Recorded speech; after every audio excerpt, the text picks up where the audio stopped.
The transport shuttle descended through the artificial atmosphere of Velthara Station, and Doyen Kim pressed his face against the viewport like a child seeing the ocean for the first time. Below him stretched the Galactic Combat Academy, a massive structure that looked like someone had carved a mountain from crystal and steel, then suspended it in the void between stars. "First time off Earth?" asked the pilot, a friendly creature with too many eyes and not enough arms. Doyen nodded. "First time off the ground, actually." The pilot made a sound that might have been laughter. "Well, human, you picked quite a place to start. The Academy doesn't go easy on anyone, regardless of how many legs you walk on." 20 minutes later, Doyen stood in the Grand Assembly Hall with 300 other cadets.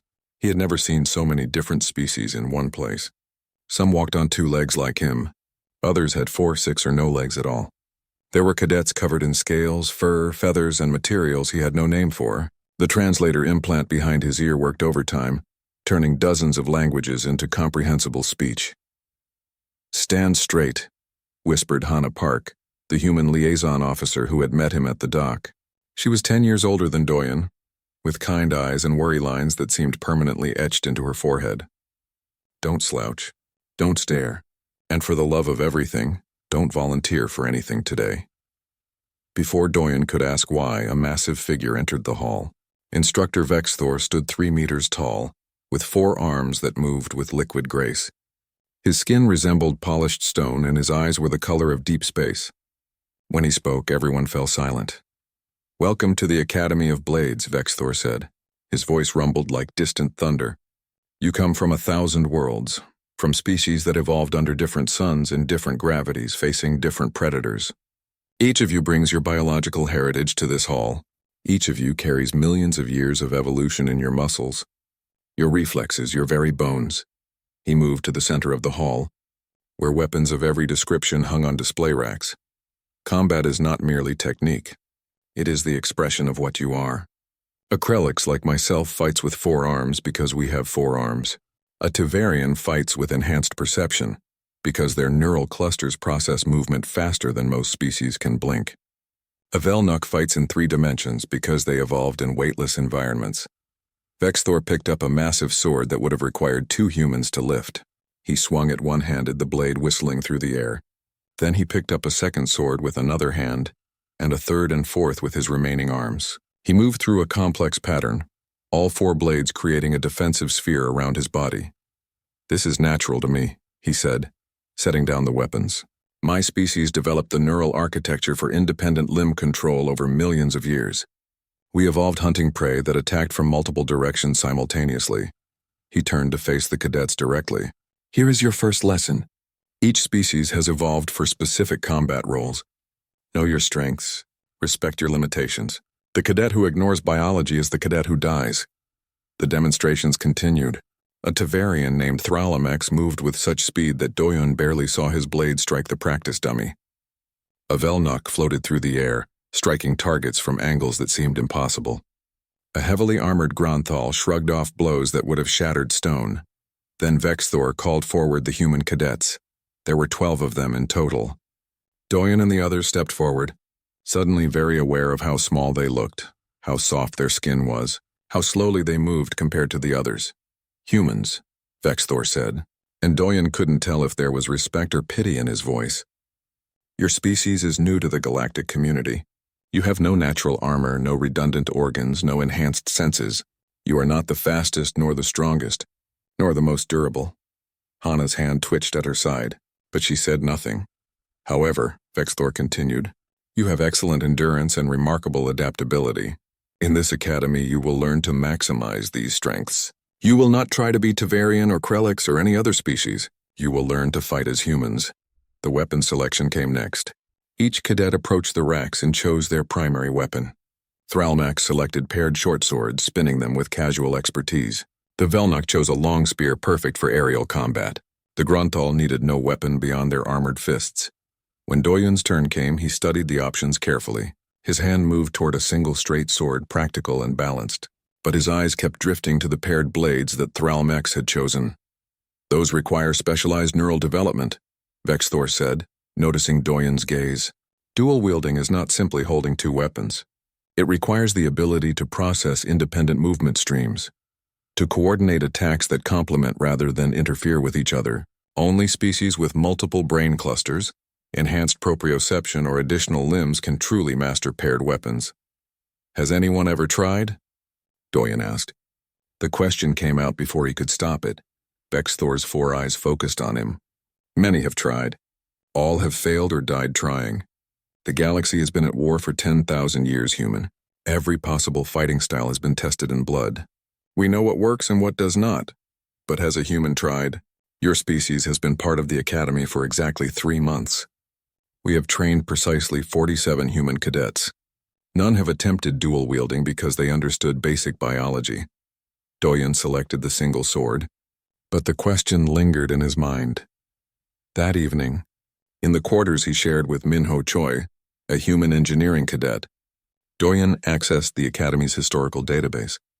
He searched for information on dual wielding, on the species that used it, on the biological requirements.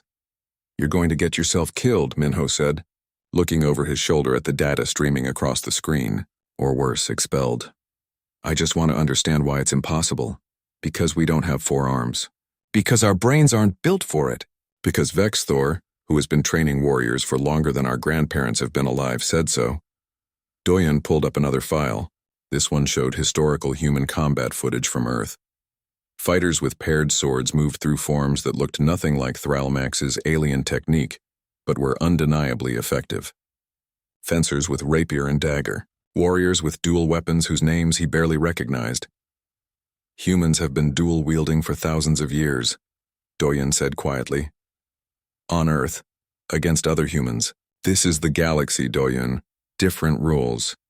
But as Doyen watched the footage, he saw something that made him pause.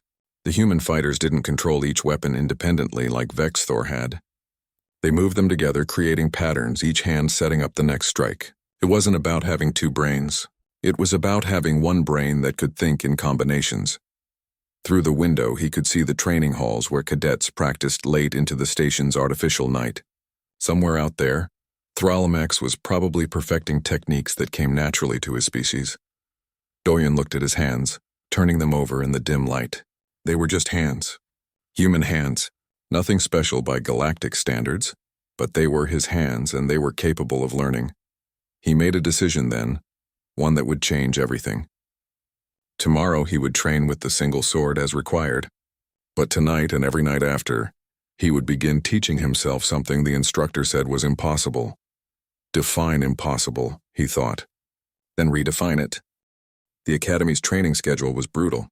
Doyen woke at 5 in the station's morning cycle, trained until his muscles screamed, attended tactical classes until his brain felt ready to leak out of his ears, then trained again until lights out. The single sword felt good in his hand. Natural even.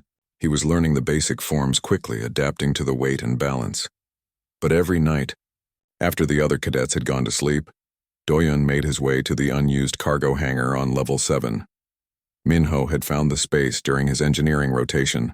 It was scheduled for renovation but had been forgotten in the Academy's bureaucracy.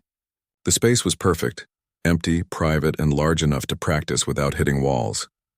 You're insane, Minho said, watching Doyen pick up 2 weighted batons for the first time. You know that, right? Probably. Doyen held the batons awkwardly, trying to find a comfortable grip. They felt wrong in his hands, like trying to write with both hands simultaneously. What if Vexthor catches you? Then he catches me. Doyen started with the simplest exercise he could imagine, raising both batons at the same time, then lowering them. It should have been easy. It wasn't. His left hand moved slower than his right, the timing off by fractions of a second that felt like hours. Week 1 was humbling. Doyen could barely manage basic movements without the batons tangling together or his arms crossing at wrong angles. He dropped them constantly. His shoulders ached from the unnatural positions. Twice he nearly knocked himself unconscious when a baton slipped from his sweaty grip.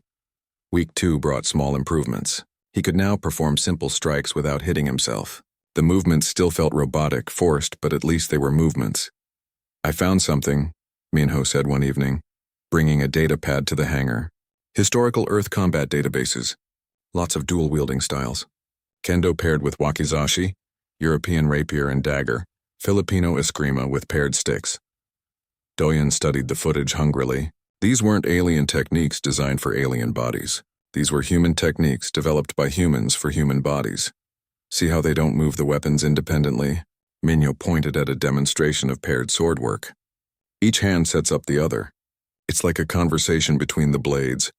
That night, Doyen tried something different. Instead of thinking of the batons as separate weapons, he thought of them as parts of a single system. Left strikes high, right follows low. Right defends, left attacks. They weren't independent. They were partners. Something clicked. The movements became smoother, more natural. He wasn't controlling two weapons. He was controlling one flowing pattern that happened to use two objects. By week 3, he could run through basic combinations without conscious thought. His body was learning the language of paired movement. That's when Relic found him. The insectoid cadet had 6 legs and mandibles that clicked when he spoke. He stood in the hangar doorway, watching Doyen practice with an expression that the translator couldn't quite interpret. "You are the human who asked about dual wielding," Relic said. Doyen stopped, breathing hard. "I'm just practicing, with 2 weapons. Like a fool." But Relic didn't leave. Instead, he scuttled into the hangar, his multiple eyes examining Doyen's stance. "Your balance is wrong.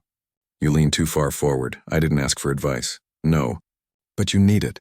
Relic moved with startling speed, adjusting Doyen's foot position with one leg while gesturing at his arms with another. "My species cannot dual wield. Our neural structure processes movement sequentially, not simultaneously, but I have fought those who can. Your stance leaves your lower right quadrant exposed." Doyen adjusted his position. Relic was right. The new stance felt more stable. "Why are you helping me?" "Because you attempt something impossible," Relic said simply. "My people have a saying, impossible is just a longer path.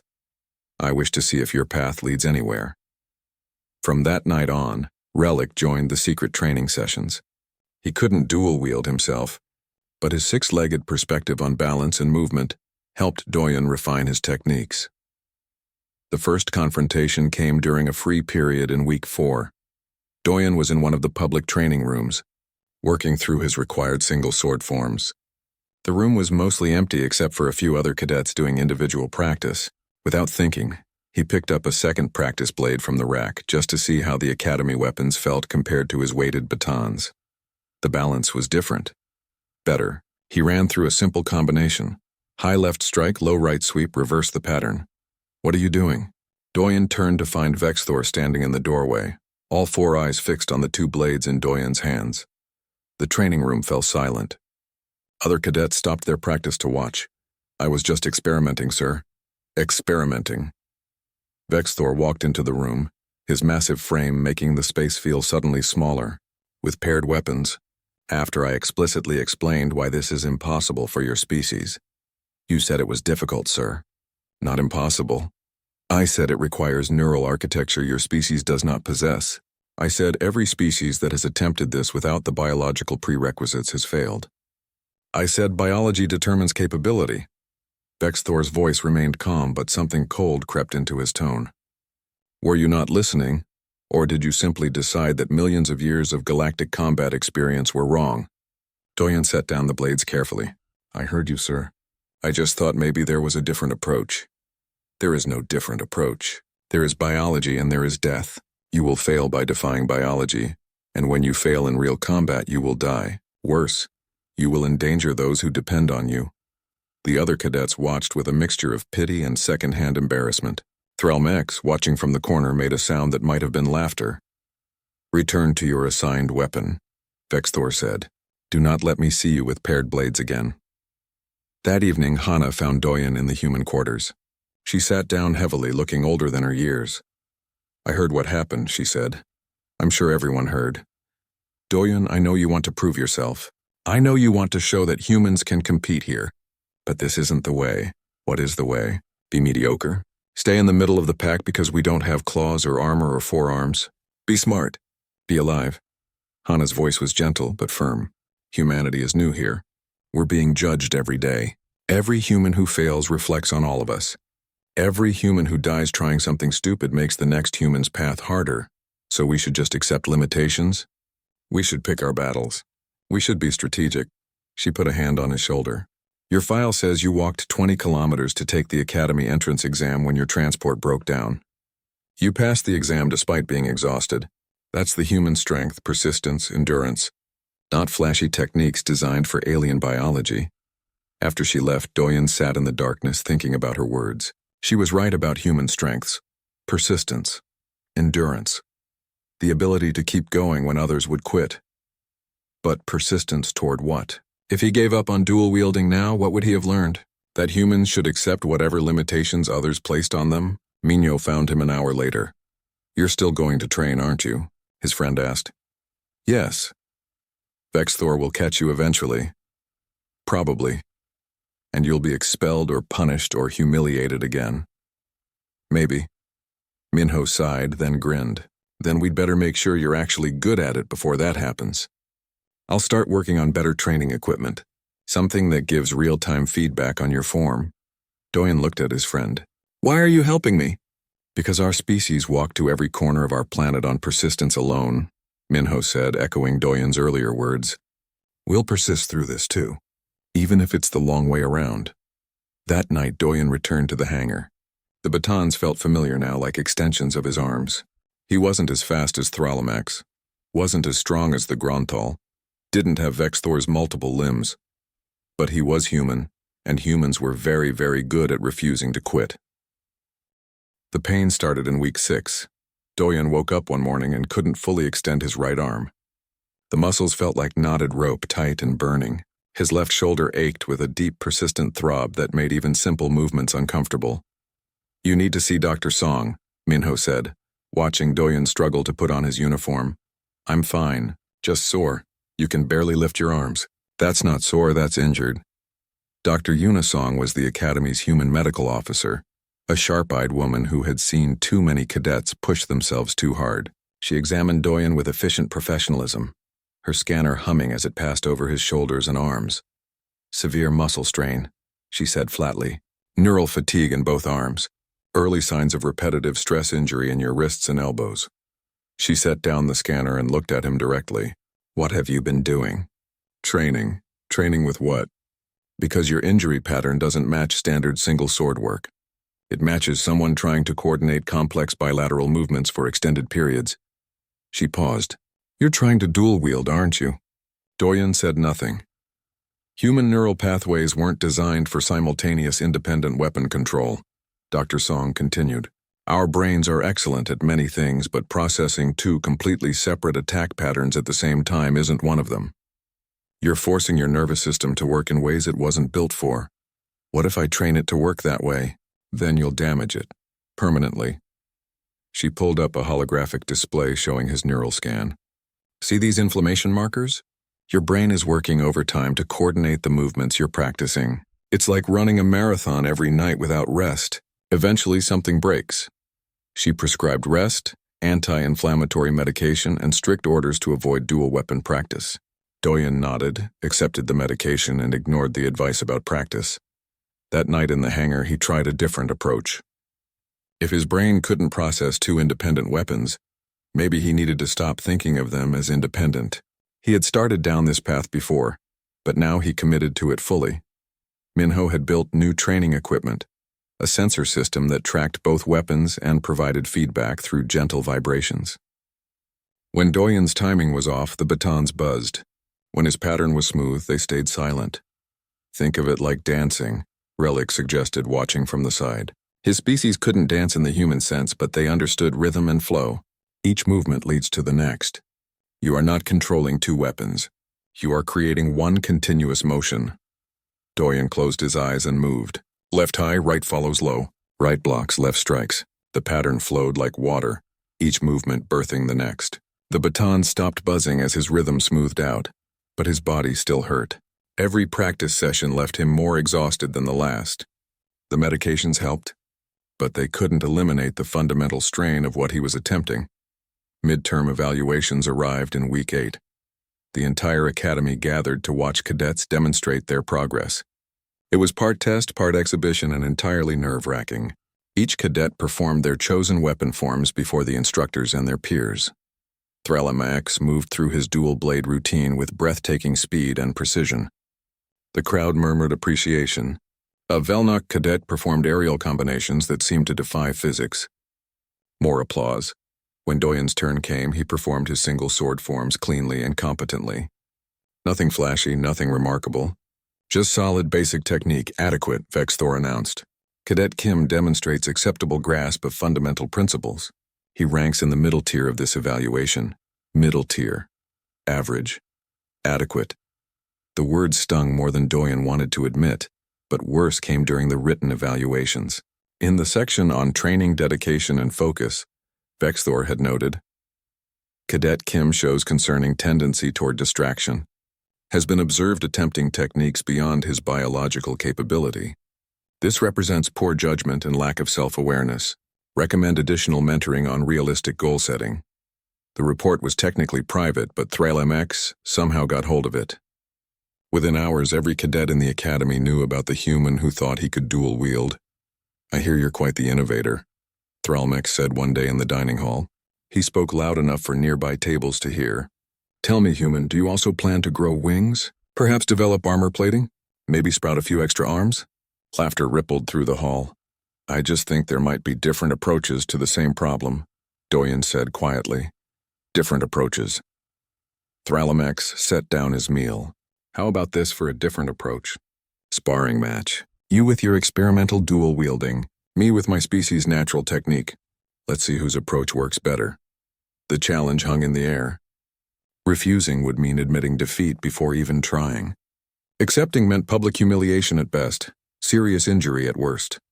Tomorrow, Doyen heard himself say. Training Hall 3. After classes. Thrallamax's smile was all teeth. I'll try not to hurt you too badly, human. That night, Doyen practiced until his arms went numb. Minho watched with growing worry. Relic stayed silent, his many eyes reflecting concern. You don't have to do this, Minho finally said. Yes, I do. If I back down now, I'm proving them right. That humans can't adapt, can't try new things, can't compete. You're proving that even if you lose? Maybe. But at least I'll lose trying. The sparring match drew a crowd. Word had spread through the academy that the human who thought he could dual-wield was going to face a Tavarian warrior. Most came to see the inevitable outcome. A few came hoping for a miracle. Hana stood at the back, her face tight with worry. Dr. Song was present with a medical kit. Even some instructors came to watch, though Vexthor was notably absent. Thrallamax entered the circle with casual confidence, his two practice blades spinning in his hands. His species-enhanced proprioception made such displays effortless. Doyen stepped forward with two batons, trying to project confidence he didn't feel. His arms still ached from the previous night's practice. His shoulders burned with fatigue. The match began. Thrallamax moved first, testing Doyen's defenses with quick, probing strikes. Doyen managed to block them, his batons moving in the flowing patterns he had practiced for weeks. For 30 seconds, he held his own. His defenses were adequate, his counters competent if not impressive. Then Thrallamax stopped playing. The Tavarian shifted into full combat mode, his blades becoming a blur of motion. Doyen's carefully practiced patterns fell apart under the onslaught. His left baton went flying. His right barely deflected a strike that would have cracked his ribs. Thrallamax's blade caught Doyen's leg, swept his feet out from under him. Doyen hit the ground hard, the air rushing from his lungs. The match was over in less than 2 minutes. Adequate effort, Thrallamax said, offering a hand to help Doyen up. The gesture was technically polite, but his tone dripped with condescension. For a human, Dr. Song rushed forward to check for injuries. Doyen had bruises, a minor cut on his arm, and damaged pride, but nothing serious.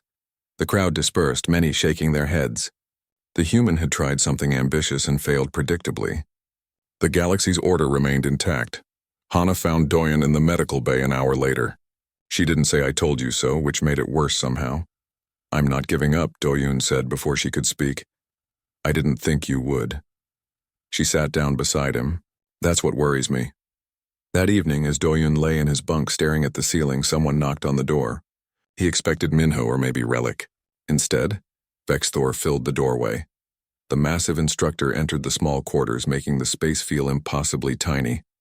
He sat down with surprising grace, his 4 eyes studying Doyen with unreadable expression. I did not attend your match, Vexthor said. I did not need to. I knew the outcome. Then why are you here? To tell you something important. Vexthor's voice was quieter than Doyen had ever heard it. I don't say these things to crush dreams. I say them to prevent deaths.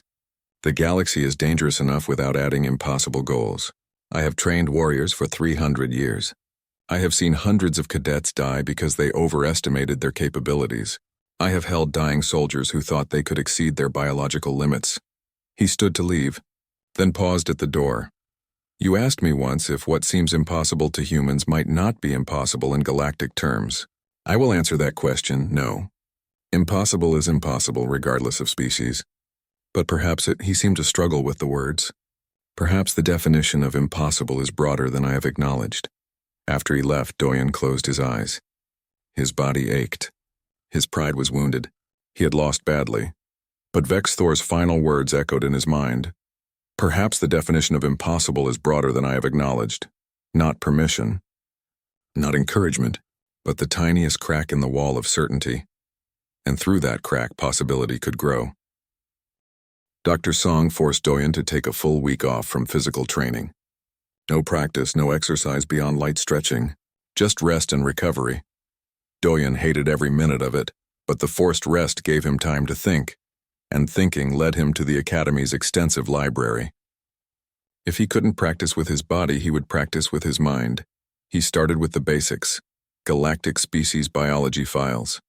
He studied how Tiverians processed movement through their distributed neural clusters, how Krelliks like Vexthor coordinated 4 independent limbs through specialized brain structures, how Velnok managed 3-dimensional combat through organs humans didn't even have words for. Each species that could dual-wield had specific biological adaptations. Neural clusters, enhanced proprioception, multiple brain hemispheres with independent processing. The evidence was overwhelming. Dual-wielding required biological features humans lacked. But then Doyen found something interesting in the historical files. Every galactic species that dual-wielded did so the same way, treating each weapon as an independent tool controlled by a separate neural pathway. Right weapon attacks while left weapon defends. Left weapon strikes high while right weapon strikes low. Complete independence. It was efficient. It was proven. It made perfect biological sense for species built that way. But humans weren't built that way. Doyen pulled up the Earth historical combat files again, studying them with new understanding. Human dual-wielders throughout history hadn't used independent control. They used combination patterns, flow, rhythm, each hand setting up the other in a continuous dance. It wasn't 2 separate attacks. It was one unified pattern expressed through 2 tools. You're looking at this wrong, Doyen said out loud to the empty library. The galaxy had defined dual-wielding based on how certain species did it. But what if there was another definition? What if human dual-wielding wasn't about matching alien technique, but creating something entirely different? He started pulling files on human specialties. Pattern recognition. Humans were exceptional at seeing and creating complex patterns. Bilateral coordination. Humans could coordinate left and right sides smoothly for tasks like swimming, climbing, throwing. Endurance. Humans could maintain complex activities for extended periods. None of these were dual-wielding abilities by galactic standards. But combined, reimagined, they might be something else entirely. Minho found him 12 hours later, surrounded by data pads and holographic displays. Have you slept? His friend asked. I figured it out, Doyen said. His eyes were bright with exhaustion and excitement. I've been doing it wrong. We've all been doing it wrong. What are you talking about? Human dual-wielding. It's not about controlling 2 weapons independently. It's about creating unified flowing combinations where each hand sets up the other. We don't need 2 brains or neural clusters. We just need one brain that thinks in patterns instead of discrete attacks. Minho looked at the data scattered across the table. You've lost me. Watch. Doyen picked up 2 styluses from the table. Moving slowly, he demonstrated. Left stylus moves high in a blocking motion. Right stylus follows with a strike to the opening created by the block. Right stylus returns to guard position. Left stylus strikes from a different angle. See, it's not 2 independent actions. It's one flowing pattern, like water flowing around rocks. That's what you've been practicing all along. No, I've been trying to practice what I thought dual-wielding should be.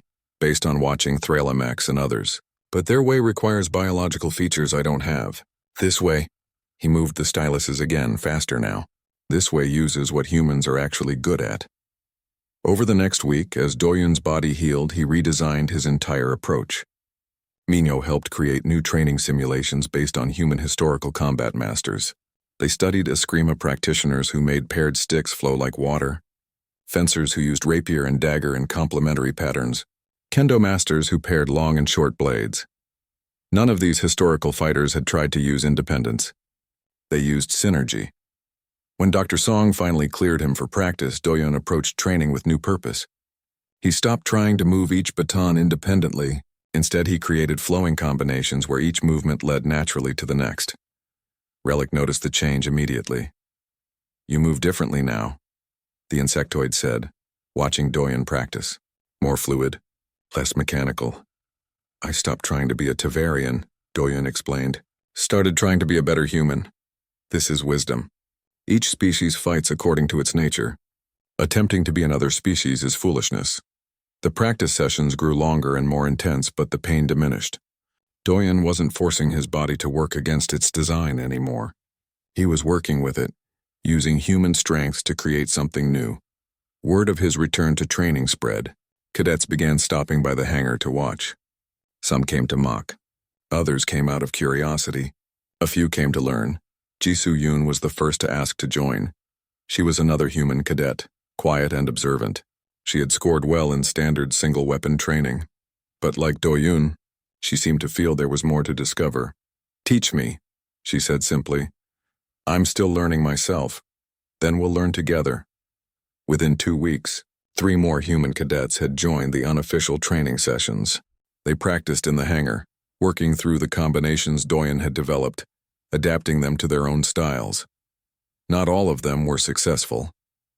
2 gave up after a few sessions, deciding it wasn't worth the effort. But Jisoo and a cadet named Taemin persisted, their movements becoming smoother with each practice. The unofficial classes caught the attention of cadets from other species. A Grunthal named Krevtok started watching from the doorway, his armored frame silent and contemplative.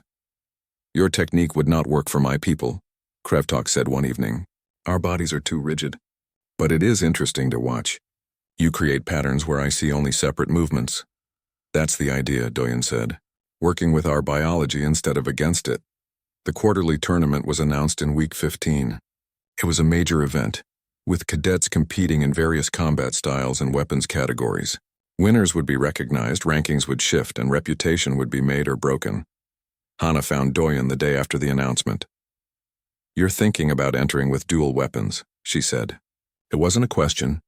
"Yes, you'll be competing against cadets who have biological advantages. Threlamax will be there. He'll want a rematch after that sparring match." "I know." She studied him for a long moment. "You're different now. More focused. More certain.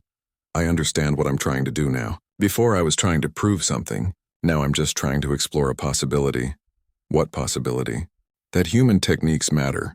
That we don't have to fight like Tavarians or Krelix or any other species. That maybe, just maybe, there's value in approaching combat the human way." Hana's expression softened. "That's not just about you anymore, is it? If you succeed, you prove that humanity can contribute new approaches to the galaxy.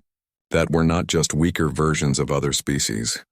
And if I fail, then you fail trying something ambitious. There's honor in that too." She paused. "I was wrong before, Doyen. I told you to be safe, to be average, to not make waves. But humanity didn't become a spacefaring species by playing it safe. We got here by trying impossible things." That evening, Doyen stood in the hangar with Jisoo, Taemin, Minho, and Relic. The training weapons felt natural in his hands now, like they had always been there. "The tournament is in 3 weeks, he said. "I'm going to request permission to compete with dual weapons." "Vexthor will refuse," Taemin said. "Maybe." But he also said the definition of impossible might be broader than he acknowledged. "That's not permission, but it's not a closed door either. What if he says yes and you lose?" Jisoo asked. "Then I lose. But I'll lose using technique I developed, fighting the human way, showing that we can create new approaches." Doyen looked at the practice blades in his hands. Sometimes the attempt matters more than the outcome. The next morning, Doyen submitted his tournament registration. Under weapon selection, he wrote, "Paired blades, human combination style." The form went to the tournament committee, to Vexthor, to the academy administration. For 2 days, nothing happened. Then, in the middle of tactical class, a message appeared on Doyen's display. Request approved. Cadet Kim may compete with paired weapons. He competes at his own risk under experimental technique classification. Minho saw the message and grinned. Jisoo gave a subtle thumbs up. Even some non-human cadets who had heard about the request looked impressed. Vexthor was teaching the class. He glanced at Doyen once, his 4 eyes unreadable, then continued the lesson without comment. That evening, Doyen stood in the hangar holding 2 real academy blades for the first time. They were heavier than the practice batons, balanced differently, but he had trained for this. He moved through his patterns slowly, feeling how the real weapons changed the technique. Adjustments would be needed. 3 weeks to refine everything. "You're really doing this?" Rayleigh said, "I'm really doing this. My people have another saying, the path reveals itself to those who walk it. You have been walking this path for many weeks. Perhaps now we see where it leads." Doyen continued practicing, the blades flowing through the combinations he had created. They weren't Tavarian combinations. Tournament day arrived with ceremony and spectacle. The main arena was filled with cadets, instructors, and visiting dignitaries from across the galaxy. Holographic displays showed bracket matchups and competitor statistics. The energy in the air was electric. Doyen stood in the preparation area, checking his weapons for the 5th time. The paired blades felt right in his hands, balanced and familiar. Jisoo and Taemin had helped him warm up, running through combination patterns until his muscles remembered the movements without conscious thought. "You look ready," Minho said, appearing with a data pad. "I've been analyzing the brackets. Your first match is against a Velnok named Kilsep. Fast aerial fighter, uses a long spear. Strategy? Stay grounded. Use your combination patterns to create defensive zones he can't penetrate without risk. He's faster, but you can outlast him." Hana arrived wearing formal diplomatic attire. She looked nervous but determined. "Half the human embassy is watching this," she said. "No pressure or anything," Doyen smiled. "Just another day at the academy." "Just another human trying the impossible," she corrected, but she was smiling too. The preliminary rounds began. Doyen watched other matches, studying styles and techniques. Thralmex fought in an early bout, destroying his opponent with contemptuous ease. His dual blades moved with the supernatural speed that had humiliated Doyen weeks before. Then Doyen's name was called. The arena floor was a large circle, well lit and clearly marked. Kilsep floated above the ground, his spear held ready, his wings creating a gentle humming sound. The Velnok looked confident, barely acknowledging Doyen's bow of respect. The match began. Kilsep struck first, diving from above with his spear leading. Doyen moved into the defensive pattern he had practiced. Left blade rises to deflect. Right blade guards the opening created by the deflection. The spear skittered off his defense. Kilsep circled, testing different angles. Each attack met the same flowing defense. Doyen's blades worked together, creating overlapping zones of protection. The Velnok grew frustrated. He increased his speed, attacking from multiple directions in rapid succession. But Doyen's combinations weren't about speed. They were about pattern and position. Left blade channels the attack into right blade's range. Right blade deflects while left blade strikes at the extended spear shaft. 5 minutes into the match, Kilsep made a mistake. He overcommitted to an attack. His spear extended too far. Doyen's left blade trapped the spear shaft while his right blade moved in a flowing strike that stopped just short of Kilsep's torso. Point scored. Match to Doyen, the crowd murmured in surprise. The human had won, and won cleanly, using his unusual dual weapon style. The second match came 3 hours later, against a heavily armored Gronthal. This opponent was slow but incredibly strong, wielding a massive hammer that could shatter stone. Doyen couldn't block such strikes directly, but he didn't need to. His flowing combinations allowed him to redirect rather than resist, turning the Gronthal's strength against him, creating openings through superior positioning. Another victory. The commentators began discussing Doyen's technique. They couldn't categorize it using standard galactic terminology. It looked like dual-wielding but functioned differently. Some called it inefficient. Others called it creative. By the end of the day, Doyen had advanced to the semifinals. So had Thralamex. That evening, the arena was packed for the semi-final matches. Doyen faced a three-armed Vexillian named Tolmark, a cadet who used traditional dual-wielding plus a defensive shield. The Vexillian was skilled, experienced, and biologically suited for paired weapons. The match was brutal. Tolmark's three arms gave him flexibility Doyen couldn't match. Two blades attacked while the shield defended. Then the configuration shifted constantly. For the first time, Doyen's patterns were challenged by someone who understood multi-weapon combat at an instinctive level.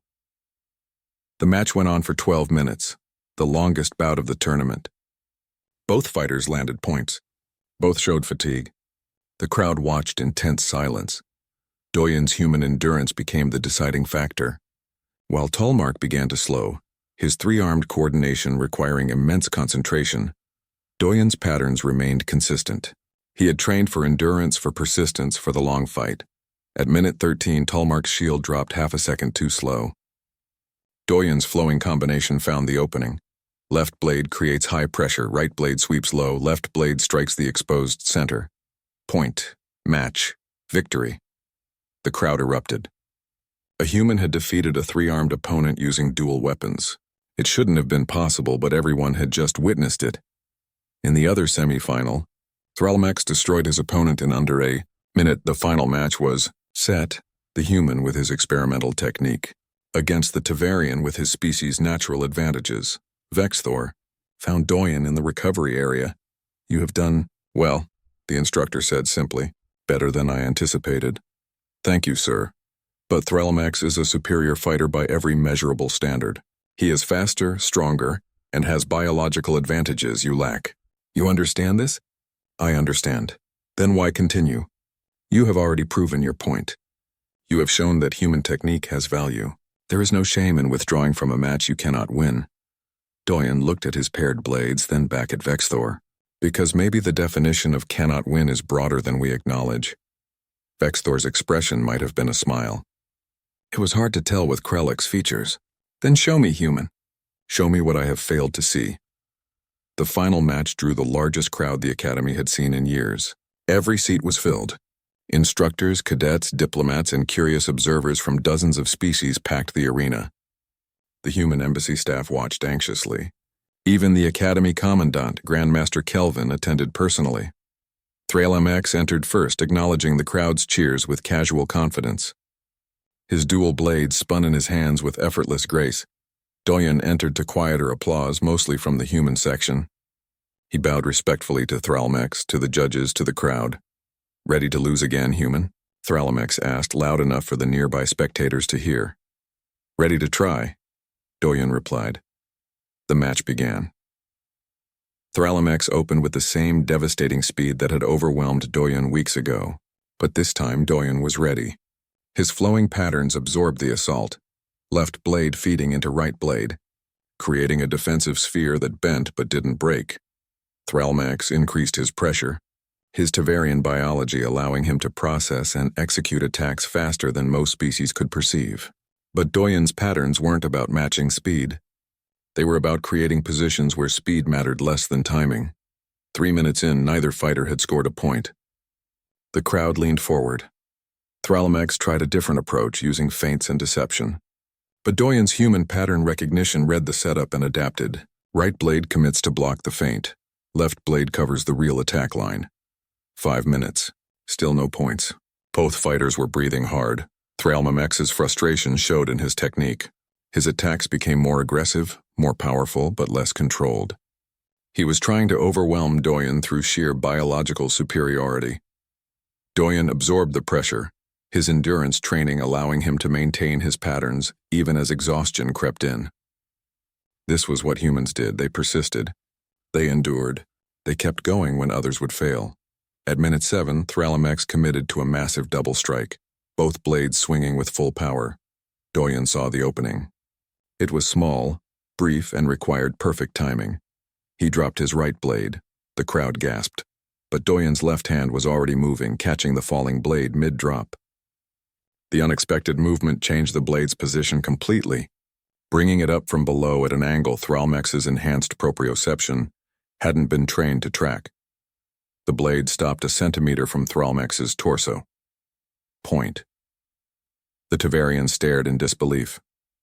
Doyen had just performed a movement that shouldn't be possible with standard dual-wielding technique. He had used the limitation of having only two hands and created an advantage from it. The final minutes were brutal. Threlmex fought with everything he had, his biological advantages pushed to their limits.